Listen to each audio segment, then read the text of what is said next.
ಐತಿಹಾಸಿಕ ಪಾಪನಾಶ ದೇವಾಲಯಕ್ಕೆ ಇಂದು ಭಕ್ತ ಸಾಗರವೇ ಹರಿದು ಬಂದಿದೆ. ಶ್ರಾವಣ ಮಾಸದ 2ನೇ ಸೋಮವಾರವಾದ ಇಂದು ಭಕ್ತರು ಪಾಪನಾಶ ಶಿವಲಿಂಗ ದರ್ಶನ ಪಡೆದು ವಿಶೇಷ ಪೂಜೆ ಸಲ್ಲಿಸಿದ್ರು. ಎಲ್ಲರಿಗೆ ಶ್ರಾವಣ ಮಾಸದ ಹಾರ್ದಿಕ ಶುಭಾಶಯಗಳು. ನಾನು ಮಹೇಶ್ ಪಾಟೀಲ್ ಅಂತ ಭಜನ್ ಮಂಡಳಿಯ ಸದಸ್ಯ. ಸುಮಾರು ನಾವು 4ನೇ ವರ್ಷದ ಕಾವಡ ಯಾತ್ರಾ ಪ್ರಾರಂಭ ಮಾಡಿದ್ದೇವೆ.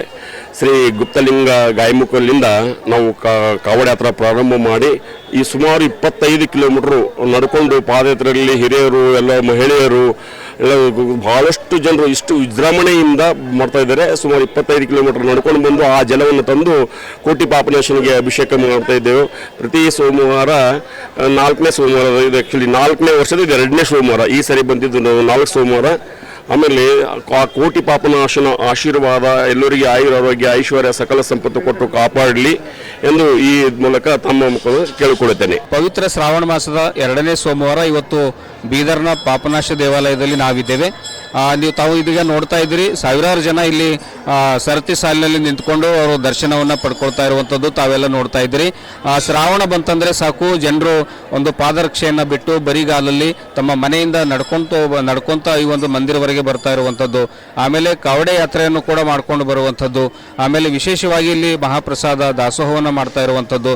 ಇದೆಲ್ಲ ತಾವು ನೋಡ್ತಾ ಇದ್ದೀರಿ. ಜೊತೆಗೆ ರಾತ್ರಿ ಸಂದರ್ಭದಲ್ಲಿ ಪ್ರತಿದಿನ ಬಹಳ ಭಕ್ತಿ ಭಾವದಿಂದ ಇಲ್ಲಿ ಭಜನೆ ಕೂಡ ನಡೆಯುತ್ತೆ. ಸಂಗಪ್ಪ ಮುತ್ನಾಳ್ಕರ್, ಶ್ರೀ ಕ್ಷೇತ್ರ ಪಾಪನಾಶ ವರ್ಷ ಥರ ಈ ವರ್ಷ ಕೂಡ ಚೆನ್ನಾಗಿ ವ್ಯವಸ್ಥೆ ಮಾಡಿದ್ದಾರೆ. ಎಲ್ಲ ಭಕ್ತಾದಿಗಳು ಕಾಲ್ನಡಿಗೆಯಲ್ಲಿ ಸರ್ ಹೇಳಿದಂಗೆ ಕಾವಟಿ ಮುಖಾಂತರ ಪ್ರತಿ ವರ್ಷದಂತೆ ಈ ವರ್ಷ ಕೂಡ ಇಲ್ಲಿ ಜನಸಾಗರ ಸೇರಿದೆ. ಆಡಳಿತವಾಗಿಯೂ ಎಲ್ಲ ರೀತಿಯ ವ್ಯವಸ್ಥೆ ಚೆನ್ನಾಗಿ ಮಾಡಿದ್ದಾರೆ. ಎಲ್ಲರೂ ಶ್ರೀ ಪಾಪನಾಶ ಮಹಾದೇವರ ಒಂದು ದರ್ಶನ ಪಡೆದು ಪುನೀತರಾಗಬೇಕಾಗಿ ವಿನಂತಿ. ನಾನು ಚಂದ್ರಕಾಂತ್ ಶೆಟ್ಕಾರ್, ಶ್ರೀ ಪಾಪನಾಶ ಮಹಾದೇವ ಟ್ರಸ್ಟ್ ಅಧ್ಯಕ್ಷರಾಗಿ ನಾನು ಇವತ್ತು ಮಾತಾಡೋದಕ್ಕೆ ಕಾರಣ ಏನು, ಶ್ರೀ ಶ್ರಾವಣ ಮಾಸ ಓಂ ನಮಃ ಶ್ರಾವಣ ಮಾಸದಿಂದ ಈ ವರ್ಷ 4 ಸೋಮವಾರ ಬಂದಿದೆ ಸುಮಾರು. ಮತ್ತು ನಮ್ಮ ಹತ್ರ ಕಾವಡೆ ಯಾತ್ರೆ 4 ಸೋಮವಾರ ದಿನ ಕಾವಡೆ ಯಾತ್ರೆ ಬರ್ತಾರೆ. ಈ ಸಲ ಜನ ಅಂಬೋದು ಜಾಸ್ತಿ ಬರ್ತಾ ಇದೆ. ಮತ್ತೊಂದು ಮಳೆಗಾಲ, ರಾತ್ರಿ ನಿನ್ನೆ ಮಳೆ ಆಗಿದ್ದಕ್ಕೋಸ್ಕರ ಇವತ್ತು ಸ್ವಲ್ಪ ಜನ ಕಡಿಮೆ ಇದ್ದಾರೆ. ಬಟ್ ಸುಮಾರು ಜನ ಅಂಬೋದು ರಾತ್ರಿ 12 ಗಂಟೆಲಿಂದ ಅಭಿಷೇಕ ಪೂಜಾ ಸಲ್ಲಿಸಿ ಅವರು ದರ್ಶನ ಪಡೆದು ಪ್ರಸಾದ ತೊಗೊಂಡು ಸ್ವೀಕರಿಸಿ ಆರಾಮಾಗಿ ಹೋಗ್ತಾ ಇದ್ದಾರೆ. ಈ ಪಾಪನಾಶ ಮಹತ್ವದ ಬಹಳ ಉದ್ಭವಲಿಂಗ ಇದೆ ಎಂಬುದರ ಎಲ್ಲರಿಗೂ ಗುರ್ತಿದೆ. ಮತ್ತನ್ನು ನಾನು ಹೇಳಕ್ಕೆ ಬಯಸ್ತೇನೆ, ಈ ಉದ್ಭವಲಿಂಗ ಎಂಬುದು ಇಲ್ಲಿ ಶಕ್ತಿ ಭಾಳ ಇದೆ.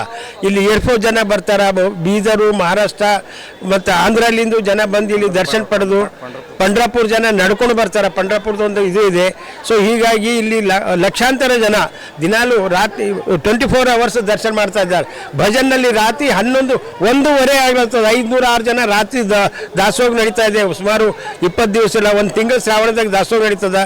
ಅದರಲ್ಲಿ ನಮ್ಮ ರಾಜು ಮೆಟ್ಕರೆ ಆಗಲಿ, ಶಿವಕುಮಾರ್ ಶೆಟ್ಕರ್ ಆಗಲಿ, ವಿಜಯ್ ಆಗಲಿ, ಇವರೆಲ್ಲ ಸಹಯೋಗ, ಪಿಂಟು ತರ್ಕಲಿ ಇವರೆಲ್ಲ ಸಹಯೋಗ ಮಾಡಿ ಅದು ಎಲ್ಲ ನೆರವೇರಿಸ್ಕೊಂಡು ಅವರಿಗೆಲ್ಲ ಪ್ರಸಾದ ಹಂಚ್ತಾ ಇದ್ದಾರೆ. ಭಜನ್ ಮಂಡಳಿದಾಗ ಬಸವರಾಜು, ಅಭಿಷೇಕ, ಅರವಿಂದ್ ಅವ್ರ ಗ್ರೂಪ್ ಏನಿದೆ ಅವರೆಲ್ಲ ಭಕ್ತಿಯಿಂದ ರಾತ್ರಿ 9 ಗಂಟೆಗೆ ಭಜನ್ ಸ್ಟಾರ್ಟ್ ಮಾಡಿದ್ರೆ ರಾತ್ರಿ 11-12 ತನಕ ಭಜನ್ ಮಾಡ್ತಾ ಇದ್ದಾರೆ. ಮತ್ತು ಇವನ್ ಕವಿತಾ ಅವ್ರಿಗೆ ಇವತ್ತು ಅವನು ರೇಖಾ ಸೌದಿ ಇವರೆಲ್ಲ ಬಂದು ಎಂಬುದು ಅವರೆಲ್ಲ ಹಾಡಿ ಅವ್ರ ಇದು ಮಾಡಿದ್ದಾರೆ. ಚೆನ್ನಾಗಿ ಭಜನೆ ಭಜನೆ 18 ವರ್ಷದಿಂದ ಸುಮಾರು ಸತತವಾಗಿ ಭಜನೆ ನಡೀತಾ ಇದೆ. ಪ್ರತಿ ಸೋಮವಾರ ನಡೀತದೆ, ಶ್ರಾವಣದಾಗ ಪ್ರತಿ ದಿನ ನಡೀತದೆ, ಪ್ರತಿದಿನ ಪ್ರಸಾದ ಇರ್ತದೆ.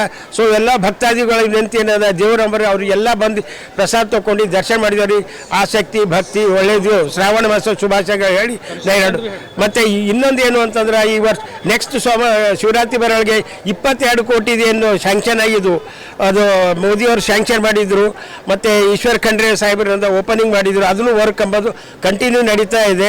ಸೊ ಒಂದು ಸ್ವಲ್ಪ ಸಣ್ಣ ಪುಟ್ಟ ಕೆಲಸ ಇದ್ದು ಪೆಂಡಿಂಗ್ ಇದ್ದು ಅದನ್ನು ಈ ಶಿವರಾತ್ರಿ ಬೆಳಗ್ಗೆ ಮುಗಿಸ್ತಾನೆ ಅಂತ ಕಾಂಟ್ರಾಕ್ಟರ್ ಹೇಳಿದ್ದಾರೆ. ಮತ್ತು ನಾವು ಡಿಸ್ಟ್ರಿಕ್ಟ್ ಆಡಳಿತದವರು DC ಆಗಲಿ AC ಆಗಲಿ ತಹಶೀಲ್ದಾರ್ ಭಾಳ ಕೋಪ್ರೇಟ್ ಮಾಡ್ತಾ ಇದ್ದಾರೆ. ಅವ್ರು ರಾತ್ರಿಯಿಂದ ಸ್ಪೆಷಲ್ ದರ್ಶನಕ್ಕೆ ಅವರು ವಿಲೇಜ್ ಅಕೌಂಟೆಂಟು ಅವ್ರು ಸುಮಾರು 15-20 ಜನ ಕುಂತಿ ಅವರು ಮೆಹನತ್ ಮಾಡ್ತಾ ಇದ್ದಾರೆ. ಅವ್ರಿಗೂ ದೇವ್ರು ಒಳ್ಳೇದು ಮಾಡಲಿ ಅಂತ ನಾನು. ಪೊಲೀಸ್ದವರು ಮಾಡ್ತಾ ಇದ್ದಾರೆ, ಮೆಡಿಕಲ್ ಟೀಮ್ ಬಂದಿದೆ, ಆಂಬ್ಯುಲೆನ್ಸ್ ಇಟ್ಟಿದ್ದಾರೆ, ಹೋಮ್ ಗಾರ್ಡ್ದವ್ರು ಇದ್ದಾರೆ, ಜನ ಸೇವಕರು ವಾಲಂಟಿಯರ್ ಇದ್ದಾರೆ. ಮತ್ತು ಇವತ್ತು ಒಬ್ಬ ನಮ್ಮ ಭಕ್ತಾದಿಗಳು ಇನ್ಸ್ಟಾಗ್ರಾಮು ಓಪನ್ ಮಾಡಿದ್ದಾರೆ. ಸೊ ಅವರಿಗೆಲ್ಲದೂ ಒಳ್ಳೇದಾಗಲಿ, ಪಾಪನಾಶ ಮಹತ್ವದಿಂದ ಬಂದು ಭಕ್ತಿಯಿಂದ ಬೇಡ್ಕೊಂಡು ಅವ್ರ ಆಸೆ ಪೂರೈಸಲಿ ಅಂತ ಮಹಾದೇವನ ಬಳಿ ಪ್ರಾರ್ಥನೆ. ಬೀದರ್ ಜಿಲ್ಲೆ ಒಳ್ಳೆಯ ಆಗಲಿ, ಮಳೆ ಬರಲಿ ಅಂತ ವಿನಂತಿಸ್ತೇನೆ.